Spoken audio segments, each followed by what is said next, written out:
Hello everyone, so welcome to a mini vlog with মৃত্তিকা। তো আজকে আমাদের জন্মাষ্টমী ছিল। তো এখানে জন্মাষ্টমীতে প্রথমেই তোমরা দেখতে পাচ্ছ মা সকালবেলা কিন্তু অপু সোনাকে আর রাধা কৃষ্ণকে স্নান করিয়ে দিচ্ছে।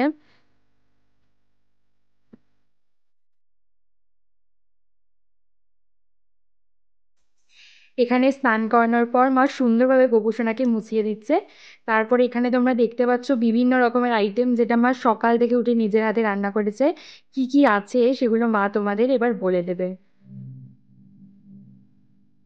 আমাদের গোপুসোনাকে দিয়েছি জাফরানি সুজি, আলুর দম, চাটনি, ছোলার ডাল, কলার তরকারি।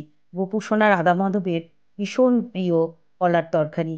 তার সাথে দিয়েছি তালের লুচি, সাদা লুচি, চিনির নারকেল নাড়ু, গুড়ের নারকেল নাড়ু। আর ক্ষীর তো গোপুসোনার খুবই পছন্দ।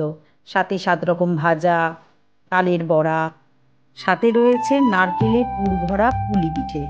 এটা ভাজা। এটা আমার দিদি শাশুড়ির কাছ থেকে আমার শেখা। বহু বছর থেকে দিদি শাশুড়িকে এই পিঠেটা দিয়ে আসতে দেখেছি। সাথে রয়েছে মালপোয়া, নানা রকম মিষ্টান্ন, ডাব, মাখন মিছরি ভীষণ প্রিয় গোপালের, চেরি, ফল। আমাদের সামর্থ্য অনুযায়ী যতটুকু পেরেছি গোপুসোনাকে ভোগ দেওয়ার চেষ্টা করেছি।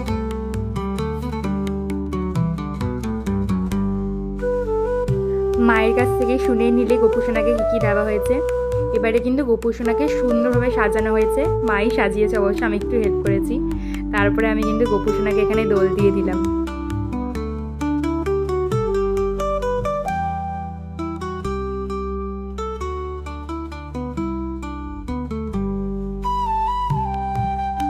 এরপরে কিন্তু মা সুন্দর করে আরতি করে গোপু সোনার পুজো করে নিল। আমি আজকের ব্লগটা এখানেই এন্ড করছি। তোমাদের কাদের কাদের বাড়িতে জন্মাষ্টমী হয় আমাদের কমেন্টে অবশ্যই জানাবে। টাটা সবাইকে।